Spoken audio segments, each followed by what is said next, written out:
বলছি কি, যা গরম পড়েছে এইখানে তো থাকাটাই দায় হয়ে যাচ্ছে। উফ, আর যে পেরে উঠছি না। মনে হয় আপাতত এখান থেকে কদিনের জন্য। মহারাজ, বাইরে রাজ্যের প্রজারা জড়ো হয়েছে, সকলে মিলে বিক্ষোভ করছে। একবার শিগগির আসুন মহারাজ, নইলে সাংঘাতিক কিছু একটা ঘটে যাবে। কি হলো? আবারও কোনো সমস্যা হলো নাকি? আমাদের রাজ্যের প্রজারা তো যথেষ্ট বোঝদার, তারা তো এমনি এমনি ঝামেলা ঝঞ্ঝাট সৃষ্টি করার মানুষ নয়। গোপাল, চলো গিয়ে দেখি।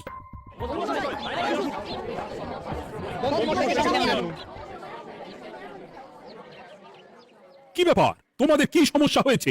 এইভাবে বিক্ষোভ করছো কেন? মহারাজ, মন্ত্রী মশাইকে সামনে আনুন, তারপর বলছি কি হয়েছে না হয়েছে। সেরেছি। আরে আমাকে ডাকছে কেন? আচ্ছা বলছি, তোমরা একটু শান্ত হও। আমি বুঝতে পারছি তোমরা কিছু একটা কারণে খুবই অসন্তুষ্ট হয়েছো, তাই সেই জন্য বলছি আগে শান্ত হও, তারপর বলো মন্ত্রী মশাইকে কেন খুঁজছো, উনি কি করেছেন? গোপাল দাদা, তুমি তো জানোই রাজ্যে যা গরম পড়েছে, তার জন্য খাল বিল পুকুর নদী নালা একেবারে শুকিয়ে গেছে, চারিদিকে জলের হাহাকার। হ্যাঁ হ্যাঁ, সে তো জানি। গত সপ্তাহে এই সমস্যার কথা জানিয়ে মহারাজকে অনুরোধ করে গিয়েছিলাম যে রাজ্যের বাঁধটা যাতে খুলে দেওয়া হয়। কেন? আমি তো তোমাদের কথা রেখেছি। আমি তো দুদিন আগেই মন্ত্রীকে পর্যাপ্ত পরিমাণে মোহর দিয়ে বাঁধ খোলার কাজে পাঠিয়েছিলাম। কেন, উনি কি বাঁধ খোলেনি? সেইটা ওনাকেই জিজ্ঞাসা করুন। গত দুদিনে উনি তো বাঁধ খুলতে আসেনি, উপরন্তু আমরা ওনাকে ডাকতে গেলে উনি আমাদেরকে তাড়িয়ে দিয়েছেন। সে কি, এ তো ভারী অন্যায়। দুদিন ধরে অপেক্ষা করে আর না থাকতে পেরে আজকে আমরা এখানে এসেছি। এই অবস্থা আমরা কি করব? যদি আমাদেরকে আমাদের রাজ্য সাহায্য না করে তাহলে কোথায় যাব আমরা? ছি ছি ছি, আমি তো ভাবতেই পারছি না। মন্ত্রী, এই মন্ত্রী। মহারাজ, মন্ত্রী মশাইয়ের ব্যাপারটা পরে দেখে নিচ্ছি, আগে এদেরকে শান্ত করেই চলুন। মনে রাখবেন, প্রজারা একবার বিপক্ষে চলে গেলে কিন্তু খুব মুশকিল হয়ে যাবে। শোনো সকলে, তোমরা আজকের দিনটা একটু কষ্ট করো। আমি কথা দিচ্ছি, কাল সকাল হলেই বাঁধ খোলার ব্যবস্থা করব, ঠিক আছে? ঠিক কথা বলেছো তো গোপাল দাদা। দাদা বলে যখন ডাকো, তখন দেখো এই দাদা তার ভাইদের কিছুতেই নিরাশ করবে না। শুধু আজকের দিনটা একটু চেয়ে নিচ্ছি, ব্যাস। ঠিক আছে, আজকে আমরা চলে যাচ্ছি, কিন্তু কালকে কিছু না হলেই। কোনো কিন্তুরই জায়গায় নেই পুঁটির বাবা। আর তোমরা রাগ করো না। চিন্তা করো না, সকাল হলেই সাঙ্গ পাঙ্গ নিয়ে আমি বাঁধ খোলার কাজে নেমে যাব।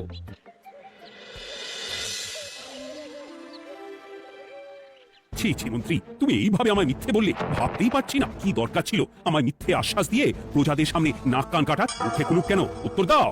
না মানে আমার শরীরটা ঠিক ভালো ছিল না, তাই বাড়ি থেকে বেরোতে পারিনি। বলছি কি, শরীর খারাপ থাকলে রাজসভায় খবর দিতে পারতেন, আমরা কেউ দায়িত্বটা পালন করতাম। কি আছে? সমস্ত মোহরগুলো ত্যাগপুষ্ট করে ঘাপটি মারলেন ঘরে। ছি ছি, জানাই আপনাকে ধিক্কার। সকলে মিলে করো প্রতিবাদের চিৎকার। মন্ত্রী মশাই, ছি ছি ছি ছি ছি। মহারাজ, আপনি এক্ষুনি মন্ত্রী মশাইকে কদিনের জন্য সভা থেকে বহিষ্কৃত করুন। সে তো করবোই, তবে তার আগে আমি চাই কালকে যখন বাঁধ খুলতে তোমরা নামবে, তখন সেই কাজে কোনো লোক নিয়োগ না করে অন্তিকেই বাঁধ খুলতে নামাবে। মহারাজ, এ কেমন বিচার আপনার? আমি না রাজ্যের মন্ত্রী। মন্ত্রী না ষড়যন্ত্রী।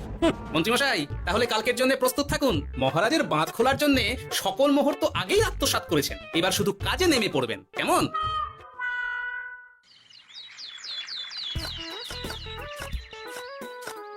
ও গোপাল, এইবারে ছেড়ে দাও, আর পাচ্ছি না।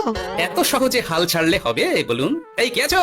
ওই শাবল কোদালগুলো দাও, আমি এদিকটায় খুঁচিয়ে দিই। এই সভাকবি বিজ্ঞানী, এসো এসো এসো, হাত লাগাও। সবে মিলে করি কাজ, বাঁধ খোলা হবে আজ।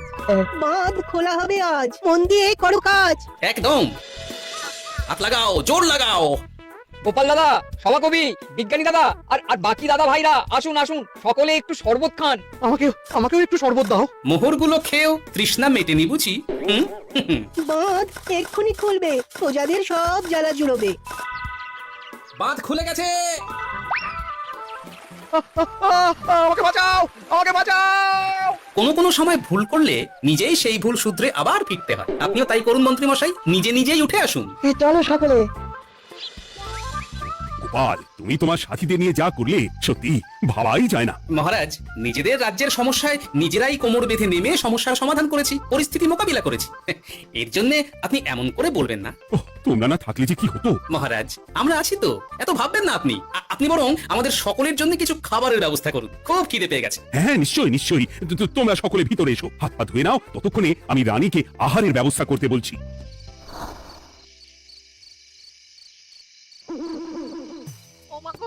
ওমা বাঁচাও, কি শরীর খারাপ, তাই না লাগছে গো। একে গিন্নি, আরে কি হয়েছে কি? তুমি এইভাবে এখানে শুয়ে কাতরাচ্ছ কেন? তুমি এসেছো? হ্যাঁ, এই তো আমি চলে এসেছি। কি হয়েছে গিন্নি, তোমার কোথায় কষ্ট হচ্ছে? গরমে হাঁসফাঁস করছি গো, পারছি না। রান্না করতে গিয়ে খুব বাজে অবস্থা হয়ে গেছে গো, এই থেকে এইখানে পড়ে পড়ে গড়াচ্ছি। ঠিক আছে, আজ আর রান্না করতে হবে না গিন্নি, আমি রাজবাড়ি থেকে খেয়ে এসেছি। বাহ, নিজে খেয়ে এসেছে বলে আর রান্না করতে হবে না বলে দিলে, হ্যাঁ? এদিকে রাত্রে আমি খাবো কি সে খেয়াল আছে? হ্যাঁ, হ্যাঁ, খেয়াল আছে, খেয়াল আছে। যাও আমার জন্য রান্না চাপাও আর একটু জল দাও। দেখো, এত গরম পড়ে কৃষ্ণনগরের অবস্থা শোচনীয় হয়ে গেছে। বয়স্ক লোকেরা কোনো কাজই করতে পারছে না। সত্যি তো, এই গরমে রান্না করাটা খুবই কঠিন গিন্নি। কি বললে? আমি বয়স্ক লোক? আমার বয়স হয়ে গেছে, তাহলে নিজে কি? হ্যাঁ, না না গিন্নি, আমি তোমায় কিছু বলিনি, আমি গোটা কৃষ্ণনগরের সাধারণ বয়স্কদের উদ্দেশ্যেই কথাটা বললাম। তোমার তো বয়স হয়েছে বলে মনেই হয় না গিন্নি। ও তাই বলো? নাও গিন্নি, চল নাও, আজ না হয় আমি রান্না করব। হে ভগবান, মুখের একটু লাগাম দাও, এইভাবে যখন তখন সত্যি কথা বলিও না।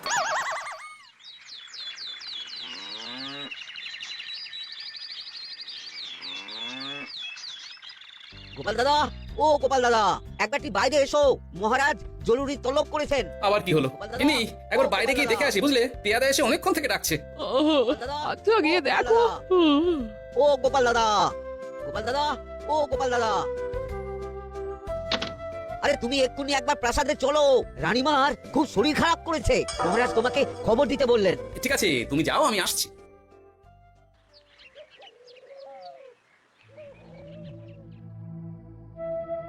গোপাল, কি হবে বলো তো? রানী তো দুমদাম করে ব্যারামে পড়ে না। মহারাজ ভয় পাবেন না, আমরা আছি তো। বৈদ্যকে পরীক্ষা করতে দিন, দেখি সে কি বলে। মহারাজ, অতিরিক্ত গরমের জন্য শরীরটা খারাপ হয়েছে। আসলে উনি এই তীব্র দাবদাহ নিতে পারেননি। তবে চিন্তা করবেন না মহারাজ, আমি বাড়ি গিয়ে এক ধরনের বিশেষ পথ্য পাঠিয়ে দিচ্ছি। রানীমা খেলেই সুস্থ হয়ে উঠবেন। মহারাজ নিজের কানেই তো শুনলেন, রানীমার তেমন গুরুতর কিছু হয়নি, চিন্তা করবেন না। বৈদ্যর ওষুধে উনি সেরে উঠবেন। যাওয়ার আগে একটা কথা বলে যাই, গরমের এই দাবদাহ কিন্তু আরো ভয়ঙ্কর হবে। তাই সকলে খুব সাবধানে থাকবেন। শরীর যাতে ঠান্ডা থাকে এমন হালকা পাতলা খাবার খাবেন। আসি, রাজসভায় দেখা হবে। মহারাজ, বৈদ্যমশাই কিন্তু এটা ঠিক বলেছেন, গরম আরো বাড়বে, তাই দুজনেই খুব সাবধানে থাকবেন। কেমন? গতকাল তো আমার গিন্নিও গরমের চোটে কুপকাত হয়ে গেছিল, শেষমেশ আমাকেই বাড়ি গিয়ে রান্না করতে হলো আর কি। ও বাবা, তাই নাকি? তাহলে তো খুবই চিন্তার ব্যাপার। আচ্ছা মহারাজ, আমি তাহলে এখন আসি, আবার রাজসভায় দেখা হবে। এই গরমে আর এখানে থাকতে পারছি না, বলছি কদিনের জন্য না একটু অন্য কোথাও গেলে হয় না গো? গিন্নি, এই গরমে ঘরেই থাকো, অন্য কোথাও যাওয়ার মোটে নাম করো না। বাইরে বেরোতে গিয়ে যদি কোনোভাবে গরম হাওয়া শরীরে লেগে যায়, তাহলে বিপত্তির আর শেষ থাকবে না গিন্নি। কিন্তু এখানেও তো যা গরম পড়েছে, পচে গলে মরে যাই আর কি। উফ গিন্নি, দয়া করে এইসব বাজে কথা বলা বন্ধ করো তো। আমার আয়ু থেকেও তোমার আয়ু দীর্ঘ হোক। বাহ, তুমি এসব কথা কোথা থেকে শিখলে গো? এই তো তোমার থেকে আর কি। গোপাল, গোপাল, রাজ্যের অবস্থা খুবই বেহাল, এই সবই আমাদের পোড়া কপাল। আরে সভাকবি, কি হয়েছে? তোমাকে দেখে তো মনে হচ্ছে তুমি কিছু। বিজ্ঞানী মহারাজ দুজনেই অজ্ঞান, ঘটি ঘটি জল ঢেলেও ফেরাতে পারেনি তাদের জ্ঞান। কি বলছো কি? তা তুমি এই ব্যাপারটা জানলে কি করে? গিয়েছিলাম একটু আগে বিজ্ঞানীর বাড়ি, গিয়ে দেখি লোকজনের ভিড় সারি সারি। সে কি? শুনলাম মহারাজ তাকে কিছু বলতে এসেছিলেন, তারপরে দুজনে বাইরে বেরিয়ে আসতেই অজ্ঞান হয়ে গেলেন। মহারাজ বিজ্ঞানীর বাড়ি গিয়েছিলেন, তাও আবার রানীমাকে ছেড়ে? রাজবৈদ্য কত করে বললেন এই সময় যখন তখন ঘরের বাইরে বেরোবেন না। কে শোনে কার কথা? আমার মনে হয় মহারাজ তেমন কোনো গুরুত্বপূর্ণ কিছু কথা বলতেই বিজ্ঞানীর বাড়ি গিয়েছিলেন। গরম কমানোর উপায় আলোচনা করতে হয়তো গিয়েছিলেন। আমাদের মহারাজ তো নিজের চোখেই দেখেছেন এই তীব্র গরমের চোটে রাজ্যের কি অবস্থা, কি অবস্থা। ঠিক বলেছো গিন্নি, আমার এই কথাটা তো মাথাতেই আসেনি। ধন্যবাদ গিন্নি, অসংখ্য ধন্যবাদ তোমায়। আমায় পরে ধন্যবাদ জানিও। হ্যাঁ, এখন আর দেরি না করে বৈদ্য মশাইকে সঙ্গে নিয়ে বিজ্ঞানী মশাইয়ের বাড়ি যাও। হ্যাঁ,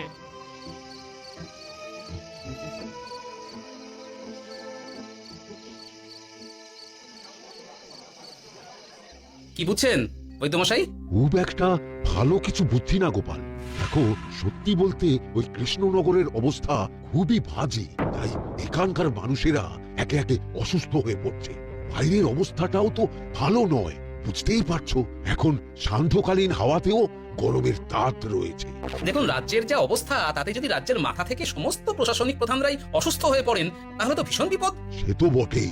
এই জন্যেই আমি বলি কি, মহারাজ সহ সকল সভাসদেরা এই রাজ্য ছেড়ে কদিনের জন্য পাহাড়ি কোনো এক জায়গায় গিয়ে থাকুন।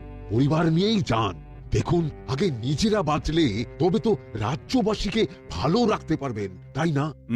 কথাটা কিন্তু মন্দ বলেনি বৈদ্য। গোপাল, এই গোপাল, তুমি পাহাড়ে যাওয়ার ব্যবস্থা করো। এইখানে আর কিছুদিন থাকলে মরেই যাব। হ্যাঁ গোপাল, আমারও তাই মত। এক্ষুনি তার শরীরে ক্লান্তি এসেছে, আর কদিন এইখানে থাকলে মরেই যাব। মহারাজের অনুরোধে গরম কমানোর কোনো ব্যবস্থা তো করতে পারলাম না। বাইরে বেরোনো মাত্রই দুজনে মূর্ছা গেলাম। বাবা, ঠিক আছে, বুঝেছি। মহারাজ, আপনি আর এই ব্যাপারটা নিয়ে বেশি ভাববেন না। বিজ্ঞানী, তুমি আর বেশি কথা বলো না। আমি পাহাড়ে যাওয়ার ব্যবস্থা করছি। আমরা রাজসভা সকলে সপরিবারে যাব। অনেক কাজ হয়েছে, এখন কিছুদিন আমাদের বিশ্রাম দরকার।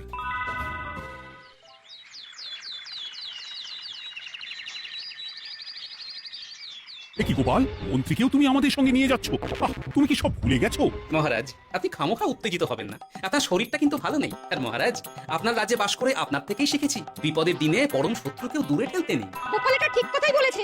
যতই হোক, উনি তো আমাদের মন্ত্রী, তাই এই বিপদের দিনে ওনাকে ফেলে যায় কি করে বলুন তো? সত্যি গোপাল, তোমার তুলনা নেই। ঠক, সবই নাম কেনার চেষ্টা। গোপাল, চলো এইবারে রওনা দিই। বলছি, খাবার দাবার আর জলের কলসিগুলো উঠেছো তো?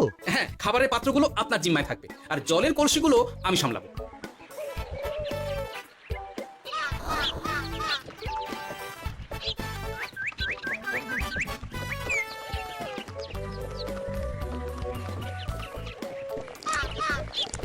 কি গো, তুমি খাবার ছেড়ে শুধু জল খাচ্ছ? ওদিকে মন্ত্রী মশাই যে সব খাবার একাই সাবার করে দিলেন। না ভালোই তো, থাক না। এরপরে বড় বাইরে যেতে হলে বুঝবে, আমি তো ওই জন্যই নিজের জিম্মায় শুধুমাত্র জল নিয়েছি। দেখো, জল খেলে ছোট বাইরে যাওয়ার দরকার হলে চলে যেতে পারবো, কিন্তু বড় বাইরে যাওয়ার দরকার হলে তো যেখানে সেখানে যেতে পারবো না। তাই জল এসই। কিন্তু সবার জল যদি তুমি একাই শেষ করে দিলে তাহলে? এই রে, এটা তো ঠিক বলেছো গিন্নি। পথে ঘাটে কোনো পানীয় জলের পুকুর বা কুয়ো দেখলে জল ভরে নিতে হবে, বুঝলে?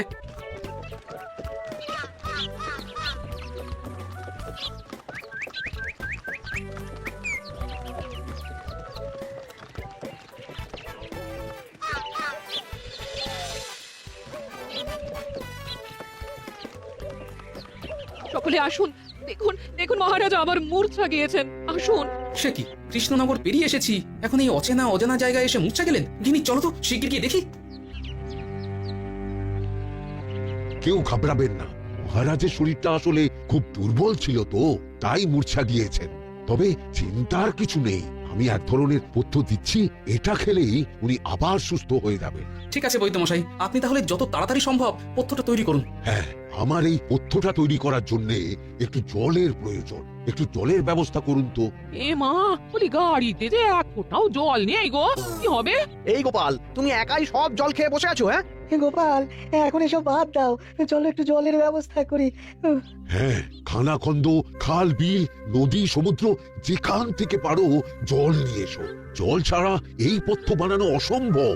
গোপাল, কি করা যায় বলো? দাঁড়াও, আমি একটু ছোট বাড়ি থেকে ঘুরে আসছি। হ্যাঁ, খুব জোরে বেগ আসছে, ত্যাগ না করতে পারলে বুদ্ধি খুলবে না।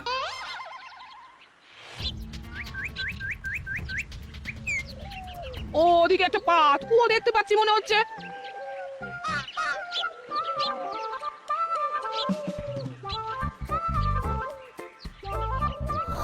জল কোথা থেকে পাবো? তবে কি জলের অভাবে আজকে মহারাজ সুস্থ হতে পারবেন না? রানীমা, ব্যাকুল হবেন না, আমি আছি তো। আমি থাকতে কিচ্ছু অঘটন ঘটবে না। সকলে শুনুন, বিশেষত মহিলাদের বলছি, আপনারা সকলে নিজেদের কাছে যত শাড়ি আছে সেই প্রত্যেকটা শাড়ি আমাকে দিন। আমি শাড়ি জুড়ে জুড়ে লম্বা রশ্মি বানাবো, তারপর সেই রশ্মিতে বালতি ঝুলিয়ে জল তুলব। দয়া করে কেউ দেরি করবেন না। এই নাও আমার 5খানা শাড়ি। হ্যাঁ, এই নাও আমার 10খানা শাড়ি। আমি বাবা আমার লতা পাতা মিনি করা শাড়িগুলো দেবো না। যা পারো করো, আমি বড় বাইরেতে যাচ্ছি। ও মা, বিপদের দিনে শাড়ি দেবে না? গায়ের জোরে নিয়ে আসবো। হ্যাঁ,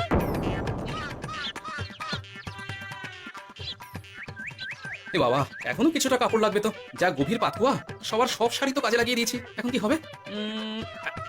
আরে ওই তো কার একটা ঝোপের কাছে ধুতি পড়ে রয়েছে, যাই ওইটাই নিয়ে নি। এই গোপাল, গোপাল, আরে করো কি, ওটা তো আমার ধুতি। আরে আমি এই ঝোপে বড় বাইরের জন্য এসেছি। আরে মন্ত্রী মশাই, বড় বাইরে করার সময় অযথা অন্যদিকে মন দেবেন না, তাহলে পেট সাফা হবে না। গোপাল, তুমি ছিলে বলে এই যাত্রাতে রক্ষা পেলাম। ভগবান তোমাদের অনেক অনেক মঙ্গল করুক। এই দেখো না, ওরা না আমার লতা পাতা আঁকা শাড়িগুলো নিয়ে নিয়েছে। এই দূর তোমার শাড়ির লতা পাতা, আমি নিজেই জড়িয়েছি বড় বড় ঘাস পাতা। কিছু করছে রে, দূর চাতা, দূর